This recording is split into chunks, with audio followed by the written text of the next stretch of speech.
માં પટાઈ આલો તમને. ના ને મેળાવે. અને 300 તો લઈ લેવા તા હાથ ને વેચ થઈ જાત ને. સમજાય અને લાખોની વાતમાં ચોકી ઉતરી જા ખબર.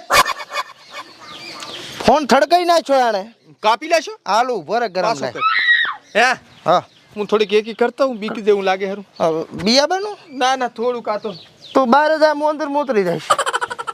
હાલો હા જો હવે ફોન બોન કાપતા નહીં નકા છોકરાનું માથું કાપીને પાર્સલ કરાઈ જઈશ. પેટો પૈસો મારા કન નથી બને હું કહું ને. આ તો 3 લાખ આલી દેજો. ના નહીં શેર 2 થાય. લાખ નહીં શેર થાય. લાખ ના 50,000 ગતું ને 25 ના 10,000 માં મોની દો ફોટો. ના હું છેલ્લા 4000 રૂપિયા આલું. પણ મારી વાત સાંભળો 5,000 માં તમારું કરાઈ આલો. રેડી ને ને મેળાવે હો. હે ના તો પણ તમે સમજો મારી વાત. આ છોકરે છે ને કેટલો ખર્ચો કરાયો ખબર 1,030 રૂપિયા